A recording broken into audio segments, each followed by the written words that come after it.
Two of my favorite guys are speaking to us tonight.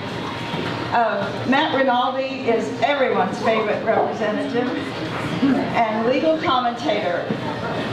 He was first elected to the Texas House representing District 115 in 2014 and served in the 2015 and 2017 sessions.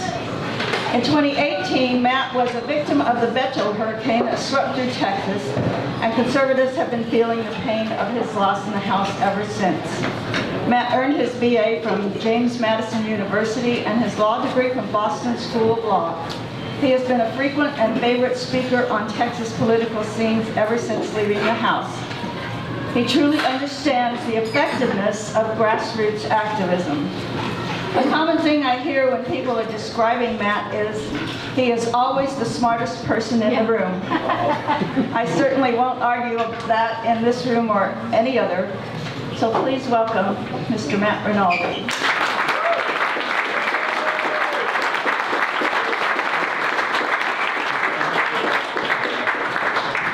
Thank you for having me, and thank you for that lovely but probably undeserved introduction. I appreciate it. Thank you for having me. It's an honor to talk to your initial meeting here today. I'm honored that you thought of me and Senator Huffines to come speak.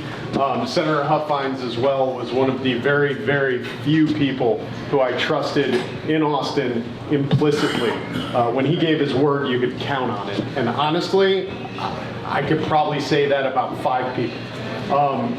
Truly, it is few and far between in Austin. I mean, when you look at it, let me show you where we are as Republicans, right? We have the presidency. We have one House of Congress, formerly 2, for the first two years of President Trump's term. We have every statewide office in the state of Texas, which we've held since 1994. We have both houses of the legislature, which we've held since the early 2000s. We're winning. Yeah. Does it feel like we're winning? No.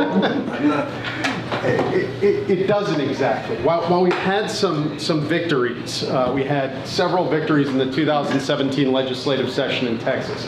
President Trump has given us so many victories on the federal level, but it still seems like true constitutional governance is so far away, doesn't it? It still feels like we have so long to go. The border's not secure. Our Second Amendment rights are under attack like never before. The federal deficits are in the trillions, and administrative agencies are still out of control. What we've seen is we have a problem as Republicans in turning our views into, or I guess, turning our victories into policy victories, our electoral victories into policy victories. And we've seen that time and time again. We gotta ask what's the reason for it and what can we do? Because I think we can do something. On a federal level, it's a little tougher. The guys like Senator Cruz, guys like our president are fighting hard. But that structure in the federal government is so ingrained, and it has to be taken down piece by piece. I mean, when you look at the federal code and how many laws we live under, how many bills do you think Congress passes in a year?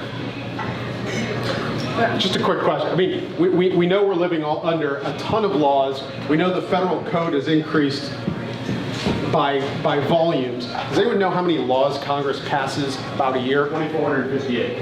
No. But it's about 100. That's it. You know what it was 100 years ago? At the turn of the century in 1900? It was about 100. Congress doesn't pass any more laws than they used to. The problem is we have administrative agencies that are bloated, that are staffed by people who've been there forever, through Democrats, through Republican administrations.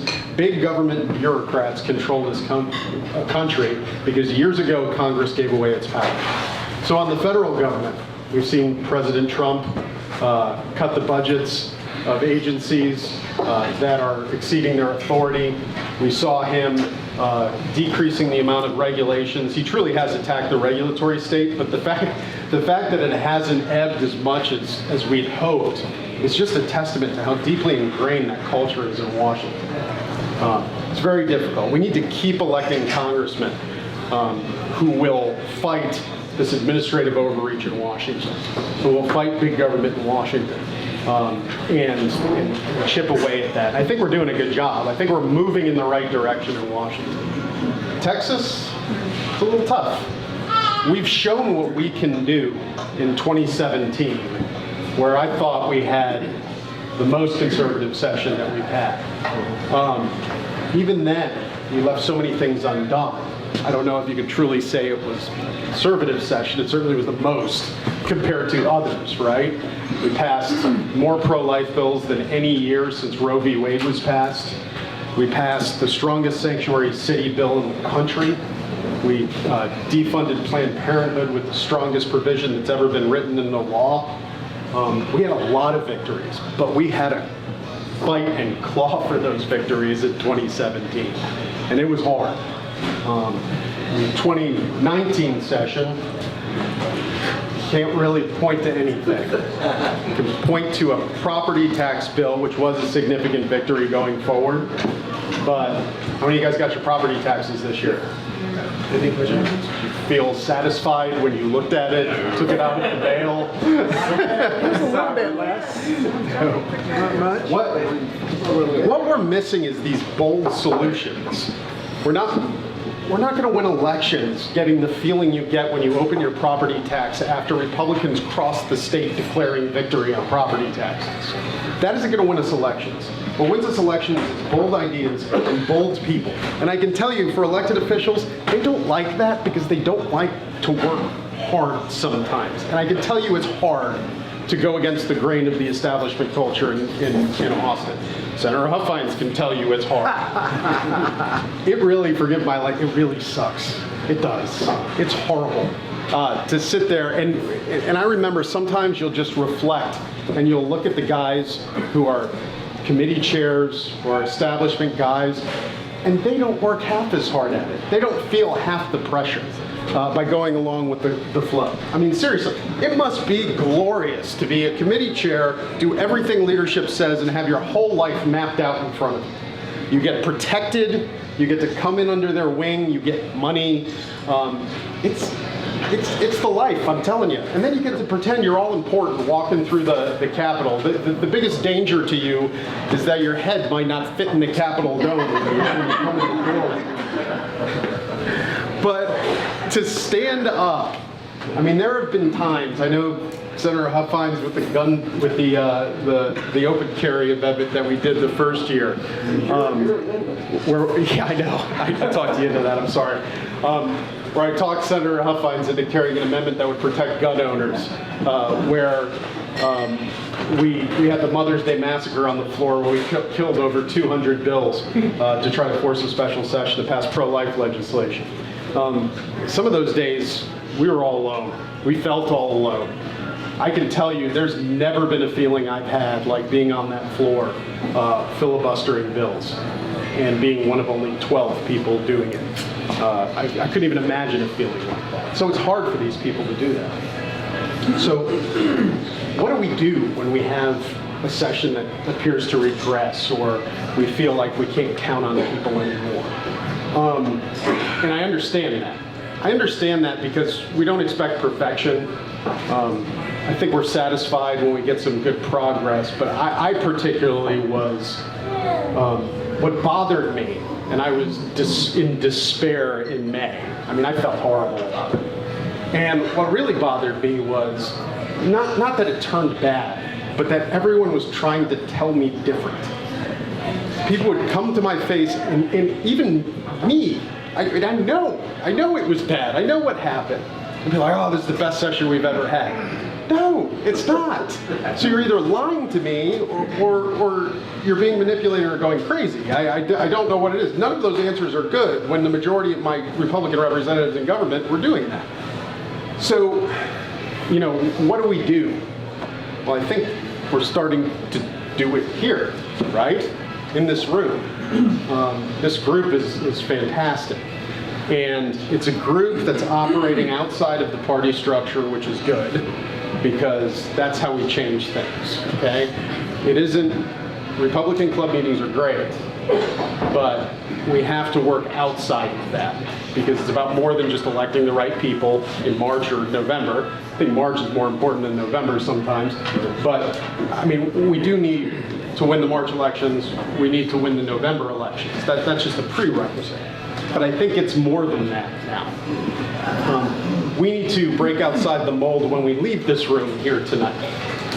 And we need to evangelize liberty. What does that mean? That means we can't just sit in our own Republican groups and talk about it. We need to go do different things. We need to do it in our churches and our businesses. That's what Democrats do so well. Go watch a movie. Don't you think? I mean, walk out of any movie that's in the theaters right now. I just watched Toy Story 4 yesterday, and I felt like I got evangelized with liberal themes. We need to do this too. And it's so important because we need to turn not only our group, but we need to turn other people who aren't interested in politics to our cause. We need to talk about ideas of liberty. And it's so easy to sell them when we talk about them, right? Do you want to be free from your government? Should you be able to do what you want to do as long as you're not hurting anybody else? Isn't that a message that sells?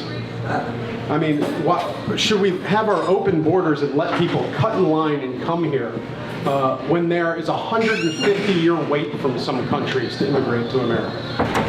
No. We need to secure our borders. We need fiscal responsibility. We need lower taxes. We need less spending.